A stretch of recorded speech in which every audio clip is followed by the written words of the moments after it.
संभारो सात अवसरयो छे हाथ जी। संभारो साथ, आत्मा को जगाने का ये सुंदर अवसर, गोल्डन चांस मिला हुआ है। ध्यान करो, भजन करो, भक्ति करो, प्राणायाम करो,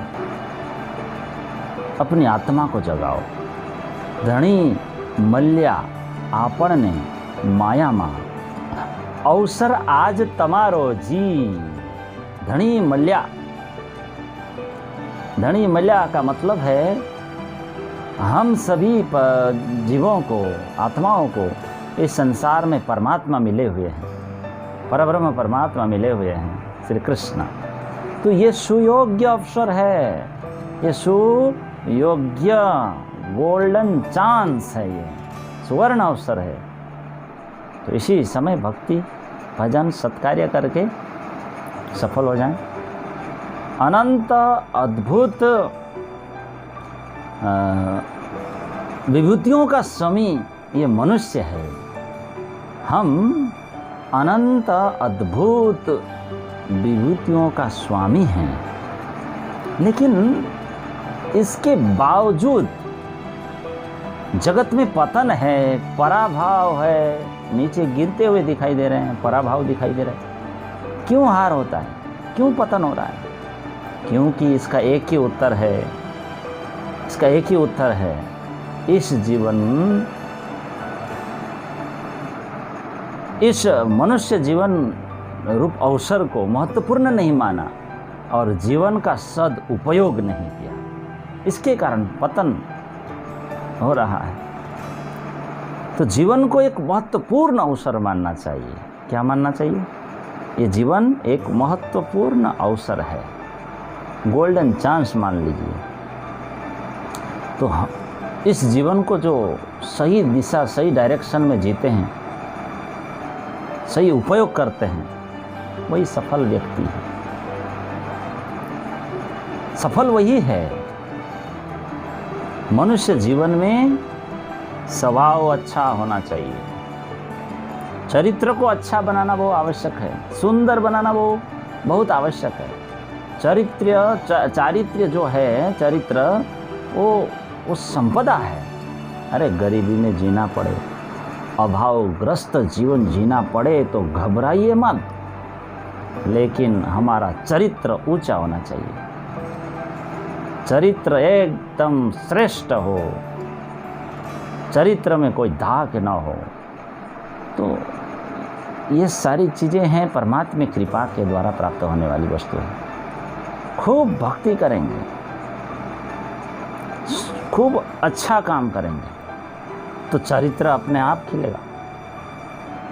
हमें कोई ऐसा काम नहीं करना चाहिए जिससे आत्मा हमें धिक्कारे, है ना? अंदर से बोले कि तुम खराब करते हो, खराब किया तुमने। तो ऐसा काम हमें कभी नहीं करना चाहिए। भीतर से हमें सुख और शांति की प्राप्ति हो कार्य करने के बाद। चरित्र को ऊंचा उठाना पड़ेगा, इसके लिए सत्कार्य करना चाहिए। इसके लिए तो मैं हमेशा सत्कार्य करूँगा, प्रतिज्ञाबद्ध होना है। मैं जीवन सत्यमय बनाऊंगा, मैं सत्कार्य करूँगा, ये होना चाहिए। मैं जीवन को उज्जवल बनाऊंगा भविष्य में।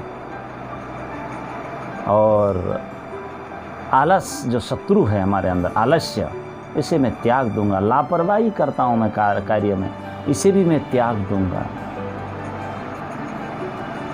तो इस तरह जीवन को मुझे ऊपर उठाना है ना, दुर्गुणों को दूर करके जीवन को ऊपर ले जाना है, उच्च केंद्र में, तो जीवन सुंदर बने। तो मैं कभी अधर्म नहीं करूँगा, ना अधर्म में जीऊँगा। मैं कभी अनुचित काम नहीं करूँगा इस जगत में, अनुचित कार्य, पाप कार्य, अशुभ कर्म नहीं करूँगा। मैं किसी को धोखा भी नहीं दूँगा। मैं सबके ऊपर विश्वास रखता हूँ, परमात्मा के ऊपर संपूर्ण भरोसा है मुझे। हाँ, तो उनके अंशों, जो आत्माएं हैं, उनके ऊपर भी मुझे विश्वास है। और दूसरी बात, प्रशंसा पाने के लिए मुझे कोई काम नहीं करना है। कोई शाबाशी दे, कोई धन्यवाद दे, कोई वाह वाह करे, इसके ऊपर इच्छा नहीं रखना चाहिए। और ये सारी बातें तो साथियों खूब चिंतन करते करते हम निष्पाप बन सकते हैं, निर्दोष बन सकते हैं। कहते हैं ना, जो पापी है वो पाप काम करते हैं, ऐसे लोगों को ये मूर्ख कहा जाता है। इसलिए आधे पेट खाना परंतु पाप कर्मों के पास कभी मत जाना, ऐसा कहते हैं। आधा पेट खाना लेकिन पाप कर्मों के पास भी मत जाना। हाँ, क्यों? क्योंकि जीवन बिगड़ सकती है। तो हम कौन है, इस बात को तो हम सब जानते हैं। आत्मा है, तो आत्मा चिंतन हमें रोज करना चाहिए, निरीक्षण करना चाहिए, लौट लौट करके देखना चाहिए। जैसे अंदर भूल है, हमारे गलतियां हैं, तो हम उसे देखते नहीं, तो देखकर उन कमियों को हमें दूर करना चाहिए। संत महापुरुषों ने ऐसा ही किया साथियों, तो हम भी वैसा ही करें। यदि हम सफलता चाहते हैं तो ये सारी बातें कार्यान्वित करना चाहिए। वाणी में, वचनों में, शास्त्रों में जो बताया गया है उसे ध्यानपूर्वक पढ़ना चाहिए और उसे समझना चाहिए, मनन करना चाहिए और समझना चाहिए, फिर उसका अनुभव करना चाहिए। तो ये सारे प्रोसेस हैं। अनुभव के बिना तो फिर क्या हो सकता है? हमारी आत्मा अग्रसर नहीं हो सकता, हमारी आत्मा की गति डेवलप ये रुक जाएगी। चिंतन मनन बहुत आवश्यक है। तो जो सुनते हैं, समझते हैं, अनुभव करते हैं, वो धीरे धीरे धीरे धीरे धीरे चेंज होते हैं, वो सुंदर बनते जाते हैं। हृदय शुद्धि है ना, हृदय शुद्ध होता जाता है, तो वही सुंदर शांत है, वही भक्त है। जिसका हृदय सुंदर वही भक्त है। जो आकृति से बहुत सुंदर है, आकृति शरीर का रंग, चेहरे की बनावट आकर्षक हो, लेकिन हृदय में दुर्गुण और दोष हो तो वो मनुष्य गंदा है, वो कुरूप कहा जाता है। तो सुंदर कौन है? जिसका हृदय शुद्ध हो, पवित्र हो, पावन हो। जिसके हृदय में दुर्गुण हो, कचरा ही कचरा हो, वो कुरूप है, वो थोड़ी सुंदर है ना। बाहर से दिखने से सुंदरता, आंतरिक सुंदरता का कैसे पता चलेगा? भीतरी सुंदरता हो, इसके मान प्रेम प्रीति हो, भजन भक्ति हो, परमात्मा में प्रेम हो। हृदय में दोष भरा पड़ा है, दुर्गुण भरा पड़ा है, तो वो और गंदा है, कुरूप आदमी है। इसीलिए हृदय में बुलाते समय ये ध्यान रखना कि हृदय हमारा पवित्र है कि नहीं।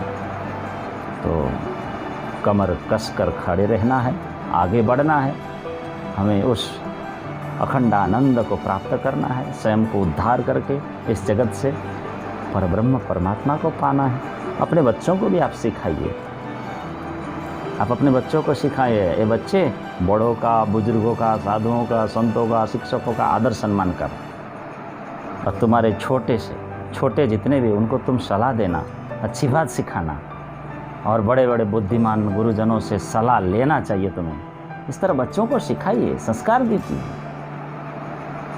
और ये भी कहिए कि मूर्खों से उलझना मत, है ना। जो मूर्ख होते हैं उसके साथ उलझ करके वो भी मूर्ख बन जाते हैं, उसका भी दोष गुण उसके अंदर आने लगते हैं।